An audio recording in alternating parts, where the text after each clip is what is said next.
Hello，你好，Welcome back，欢迎回来to Wisdom Wednesday with Johnny and kitten in the background. Kitten. Yeah, kitten is hiding in the background. She gets a like front row seat. She's like one of those live audience in the studio that produces sound effects like laugh or uh boo or snore. No, what time? Actually, that actually happened. Another time, I was halfway through recording and I heard this strange sound in the background, and I realized the kitten fell asleep. And I was thinking, oh crap! Now I have to re-record the whole bloody thing. So I did, And Kitten had to go to bed. and kitten had to go to bed. I don't know, like maybe like my voice is that boring that she put her to sleep or something. No. People should just start using my video as sleep aid. No. The heck with sleep sound and waterfalls and thunderstorms. Just listen to Johnny Tiger droning on and on about history and nothing of any importance, and you fall asleep. So silly. So today, I'm appending onto one of the previous Wisdom Wednesday episode. I'm talking about the episode where we talk about don't give anyone a green hat in Chinese culture, because green hat in Chinese culture is associated with someone who is being cuckolded, someone whose partner is cheating on them. So when you say so and so so and so has been wearing a green hat, that means so and so their partner is cheating on them. They don't even know it. So in that episode, in the Green Hat episode, I told you guys the uh, one of the possible origins of why the Green Hat got associated with infidelity. Let me just like quickly recap the story in case you guys have not seen that episode. Actually, if you haven't seen the episode, go watch it. What are you waiting for? Um, so basically, there was this guy who was a very rich guy, and he would constantly have to leave the house to go attend to business elsewhere.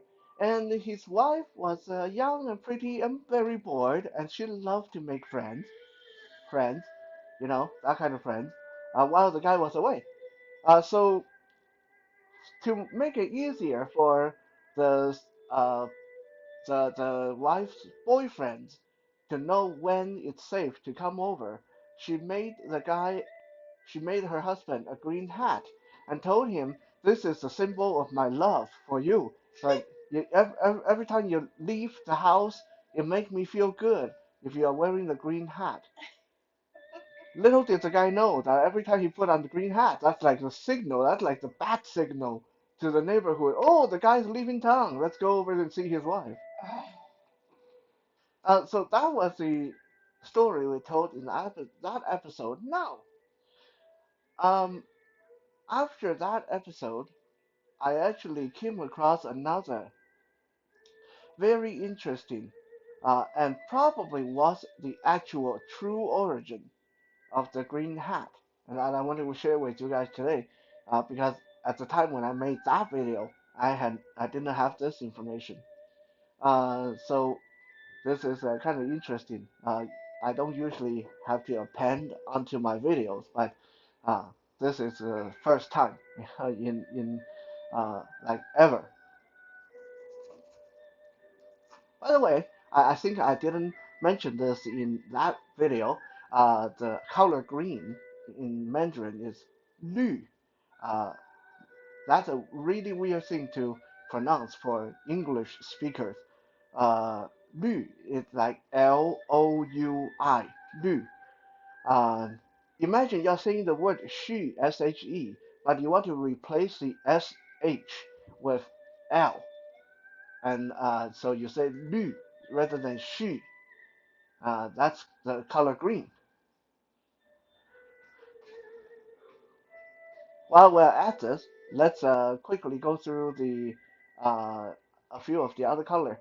Black is hey, H A, hey, and white is bye, like bye bye, bye.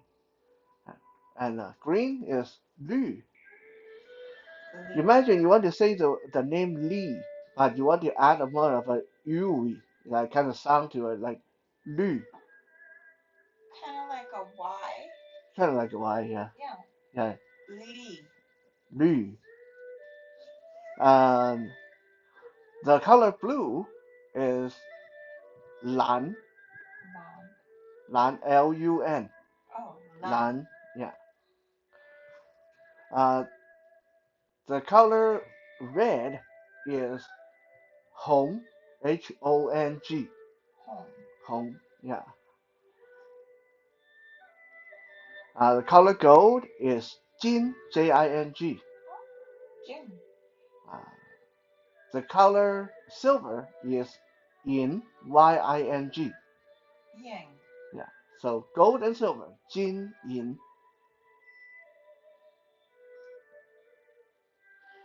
Um, the color purple is 紫, JE, 紫. Okay, so it's spelled JE, but it's not say 己, it's 紫.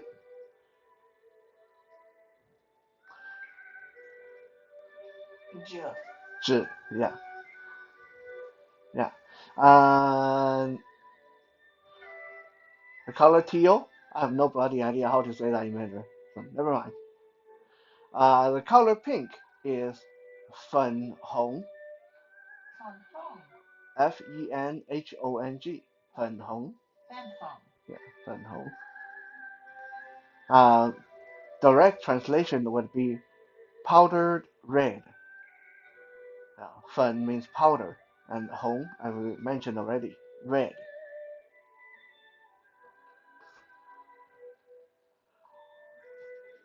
So now that we got our little Mandarin lesson out of the way, let's get to story time. So, Green Hat. Why did Green Hat get linked with infidelity? Uh, long time ago, and this is an actual historical account I'm going to be telling you guys. Um, there was a Chinese emperor. Now, how long ago was this? This was about 2,800 years ago. So yeah, it goes way back. There was a Chinese emperor who liked to throw parties for his people. Now, on the face of it, there's nothing wrong. Like an emperor that like to party, and that's fine. That's cool. However, this emperor always encouraged anyone who attended his party to bring their wives and daughters.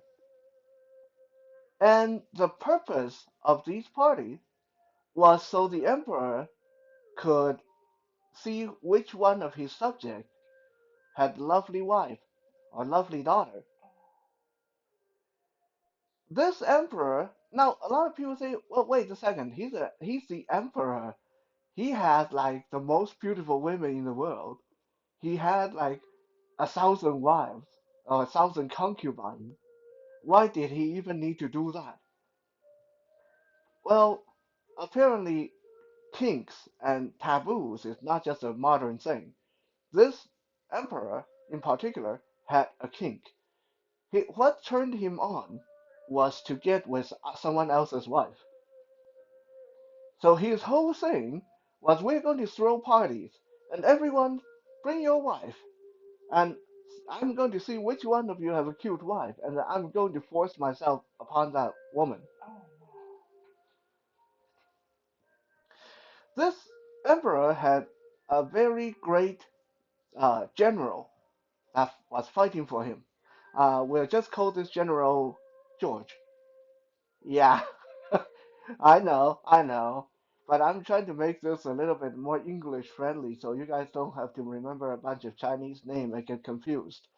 So, okay, the emperor had a great general by the name of George. who was a great warrior, great leader. It was this general who actually uh, helped the emperor to become emperor.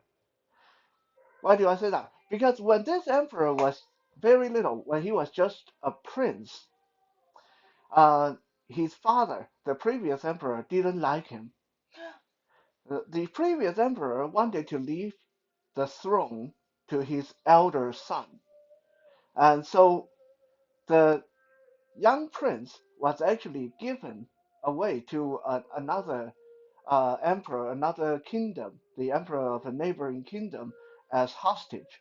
Oh my gosh. Back then they did that a lot. Back then, China and India, or China and Korea, they would exchange princesses, or queens or stuff like that. They would uh, in in name, they say we're sending over a diplomat, someone who would speak for us, but actually it was just exchanging hostage.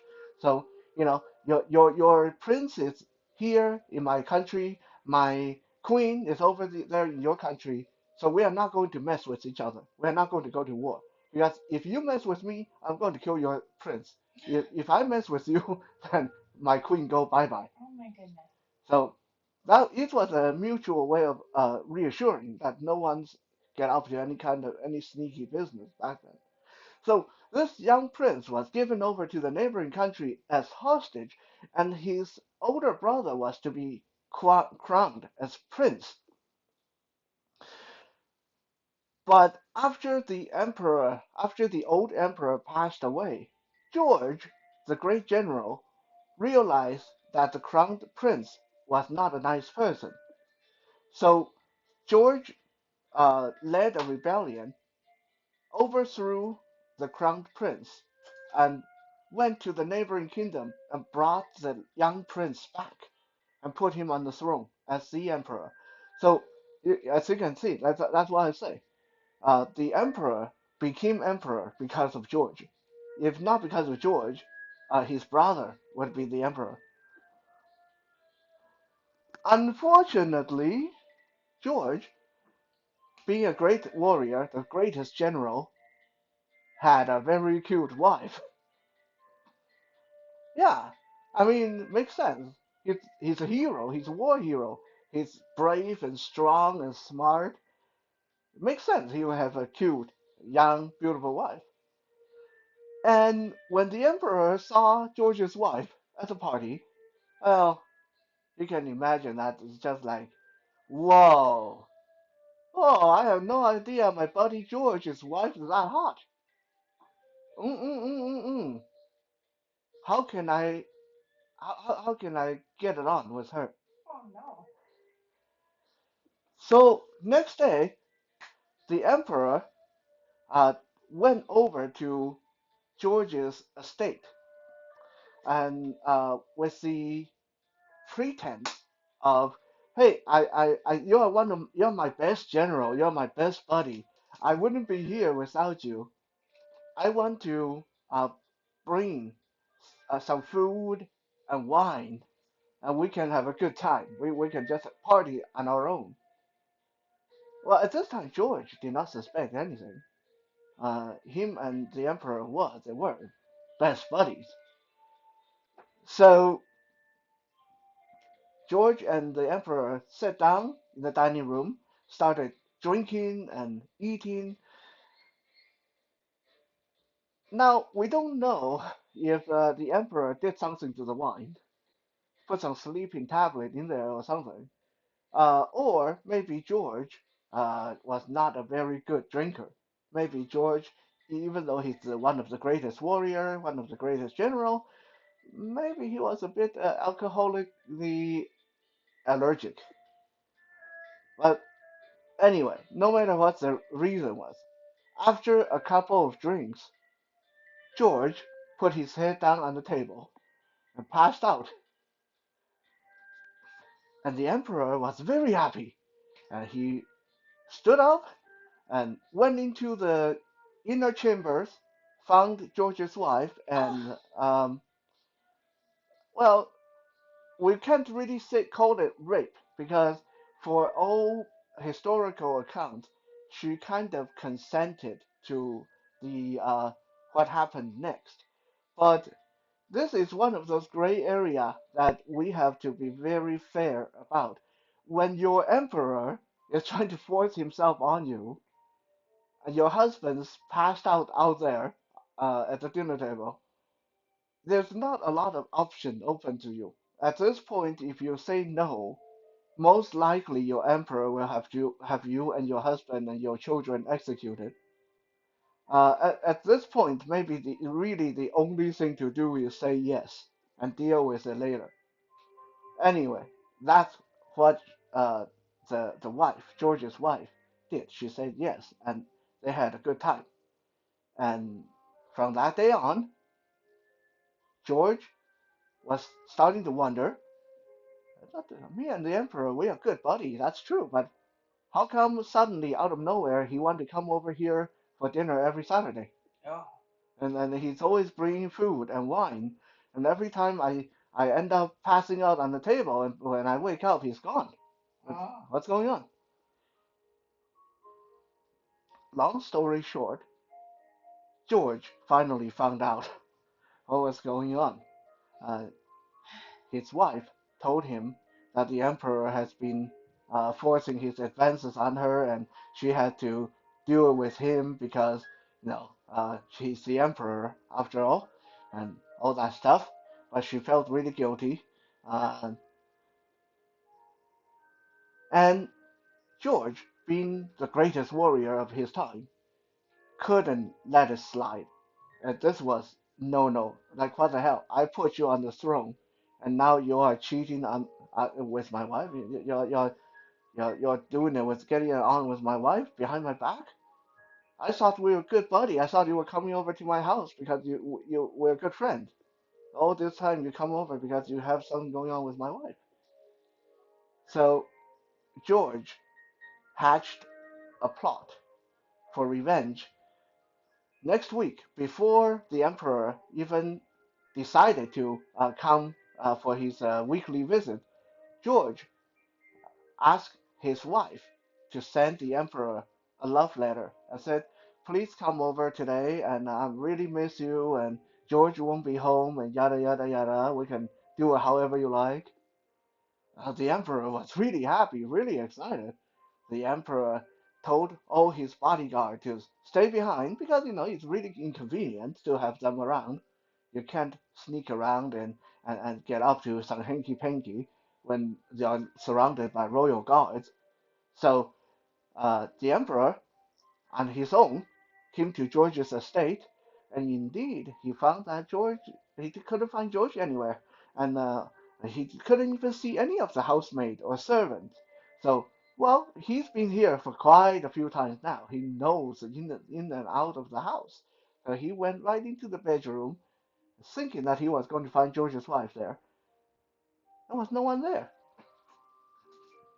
He sat there, waited for about an hour, and he started to get a bit confused. Like that, usually George's estate have a lot of servants bustling around. There's people everywhere. What's going on? There's no one here. And so the emperor decided, well, this doesn't feel right. Maybe I should get out of here. He stood up, and oh, by the way, because because the emperor is not supposed to be like visiting people on his own without his guard and all this stuff. The emperor, before he came for his visit, he changed into casual civilian clothes. At this point, he had no crown on his head. He's not wearing the royal outfit. He doesn't look like the emperor. He just look like a normal guy. So at this point, the emperor said, okay, something feel off. Something feel off. His danger sense was ticking. Maybe I should get out of here. He stood up and started to walk out of the house, and suddenly, from everywhere, from the closet, from under the table, everywhere in the house, all the house guard and servants and escort came pouring out of every hidden corner, and someone yelled, "Get him! He's a thief!" And before the emperor could even open his mouth and say, "Wait, wait, wait! I'm your emperor," they killed him. Yeah, back then it is perfectly fine to kill a thief if a thief gets into your house, especially if it's the house of a great general. I mean, are you kidding me? You could be an assassin for all they know. So, yeah, the emperor died. Uh, People didn't even know they were killing the emperor. They just thought he was a common thief.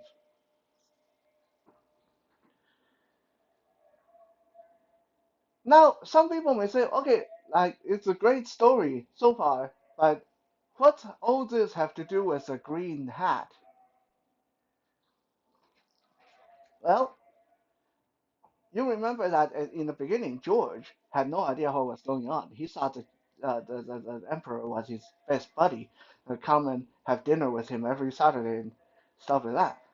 How did George finally clued in that there's something going on? It was because of a green hat. You see, uh, George, being a great war hero, being a great warrior that conquered a lot of land, had a lot of trophies that he got from killing his enemies or defeating other warriors and so on and so on. And one of the more common trophies back in the old days was the hat of your enemy. If you were fighting a one-on-one, if you had a one-on-one duel back then, um, and you really respect the warrior you're fighting, rather than killing them, you can simply take their hat. If you take their helmet or their hat, that sort of symbolizes that you killed them, you took their head. But this allows them to go home. You don't actually kill them, you just take their hat. So that was a sort of like civilized way of having a duel back then. George was a great warrior. He won a lot of duels, so he had a lot of hats in his bedroom. They were all displayed in his bedchamber. One of these hats was a beautiful green hat. Now, just happened that one time when George passed out from drinking and was sleeping in the dining room, and the emperor again went into the bedchamber to get on with George's wife, and they did whatever they played whatever kind of game they wanted to play. Okay, I'm trying to keep this censored, child friendly, whatever. After they were done, the emperor was going to leave, and just he didn't realize that while he was grabbing his clothes and getting his cloak, getting his robe and all that stuff, one of the hat, that beautiful green hat, fell off the stand and got caught up in his robe. He didn't even realize that until he got back to the palace. And he realized, whoa, what's this? Green hat. Oh, I remember this hat. That's the hat that George won from blah blah blah, greatest warrior from Mongolia. Oh, look at that. Now, most normal people at this point would probably be sensible enough to say, maybe I should sneak back before George wake up and put his hat back. No, not the emperor. The emperor thought this was super cool. Hey, I slept with his wife and now I got his hat. This is great. Mm. So the emperor kept the hat, and that was his downfall because one day when an actual messenger from Mongolia came to see the emperor about some important business, the emperor just happened to have that green hat sitting beside on his desk. And the messenger from Mongolia looked at the hat and, hey, Your Majesty, isn't that the hat of one of our greatest warrior? And the emperor said, oh yeah, didn't you know? My greatest warrior, George, beat your greatest warrior. So this hat was claimed by my greatest warrior. It's ours now. But hey, I'm a good guy. I'm a good emperor. If you want it, you like the hat, you can have it. Take it. Just as the messenger walked out of the palace with the green hat, he ran into George. George was like, wait, hold on, not my hat. And the messenger said, well, yeah, I mean, your emperor said that you want a duel against our champion, and it was your hat, but the emperor said it's his now, and he gave it to me. That's when the seed of suspicion first started to germinate in George's mind. Wait, that hat is with all the other hats displayed in my bedchamber. How the heck did the emperor get that hat? Why didn't he say anything? When did he get that hat? Went home, started to interrogate his wife, and his wife finally confessed, yeah, for the last several months, I've been, the emperor been coming over, and you guys been drinking, and you've been passing out, and uh, you know, uh, we, the emperor and I, we've been doing this, and that. That's what led to the whole truth coming out. After murdering the emperor, of course, now the nation is without a leader. Now the role of leadership naturally fall onto the shoulder of George because he's the greatest general. He's like the second in command.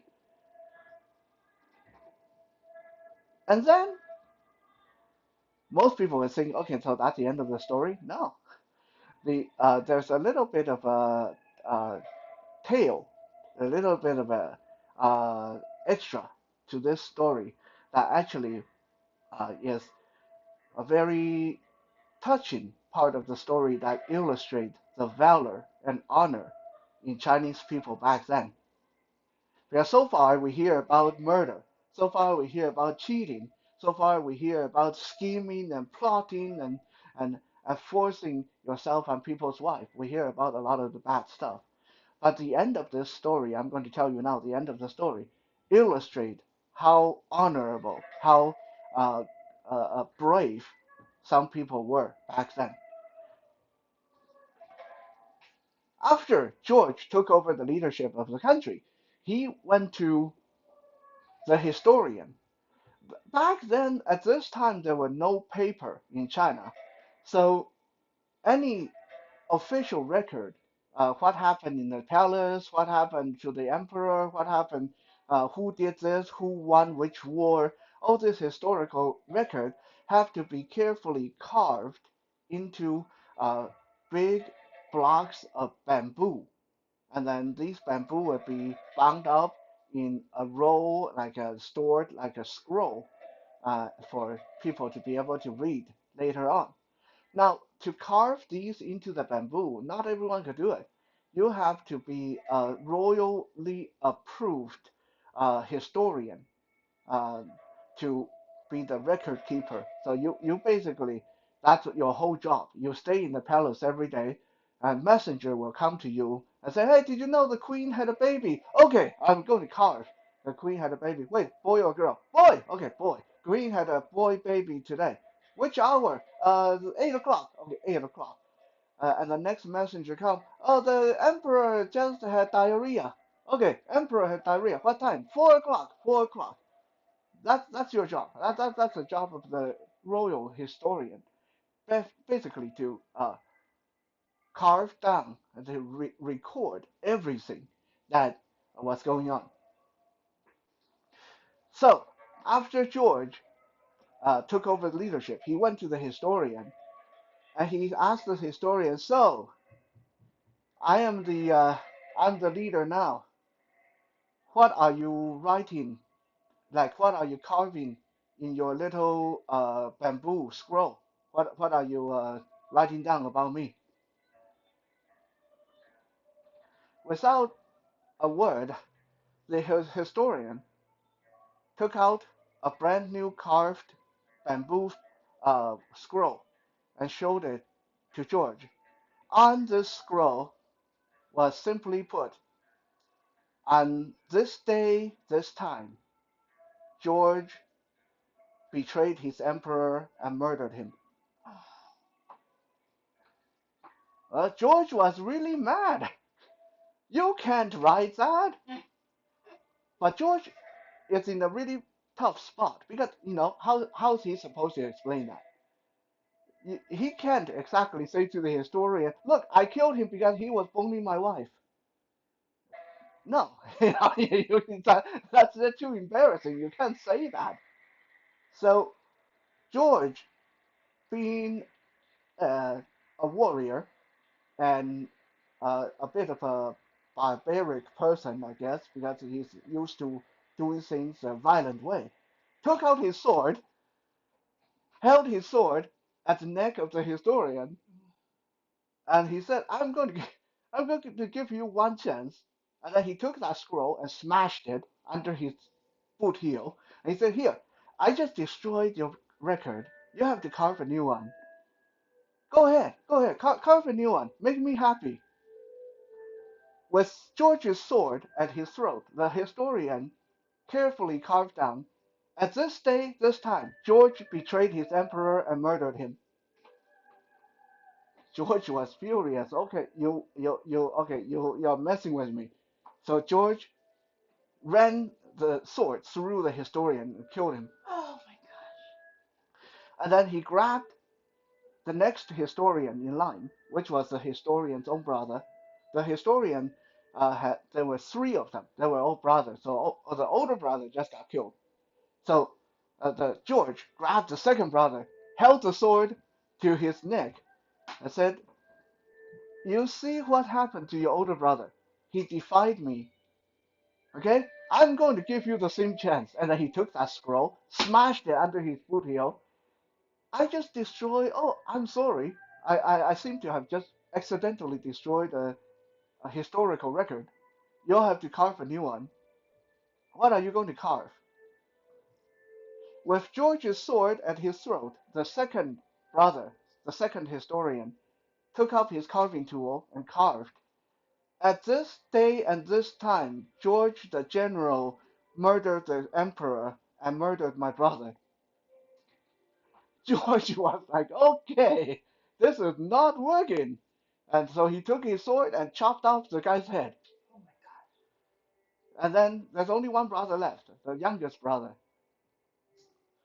And the youngest brother uh, looked really scared. And George, with blood dripping from his sword, grabbed him, put the sword to his throat, smashed the scroll that just got carved.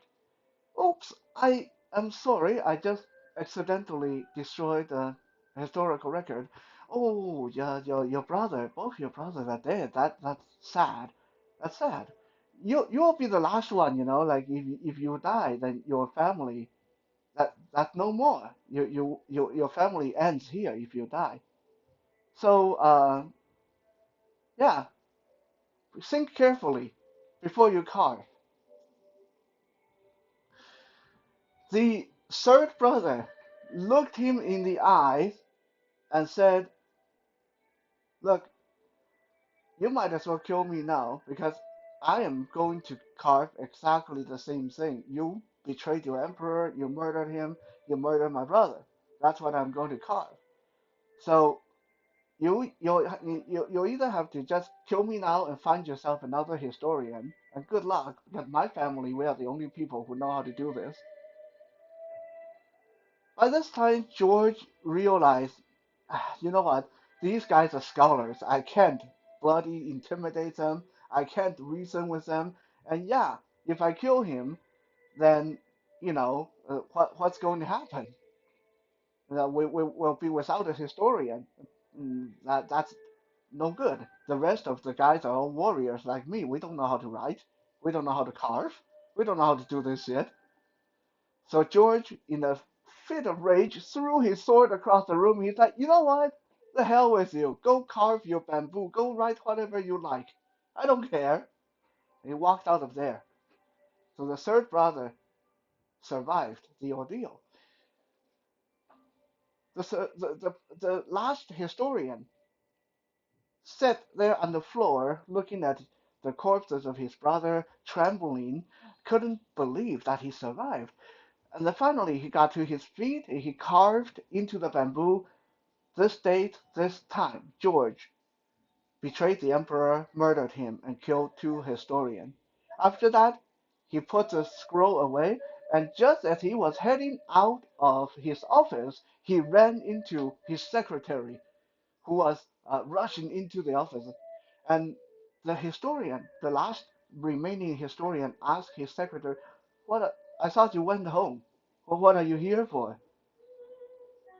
The secretary said, "I was home, and I heard someone came. The messenger came and told me that George, the general, he's trying to force you guys to not carve down the truth on the bamboo, and he's already killed your two brothers. So I decided I better come because you are the last one for your family. So if I came, I would have told the general that I am the historian and that I can carve that and that he can kill me. So he wouldn't kill you.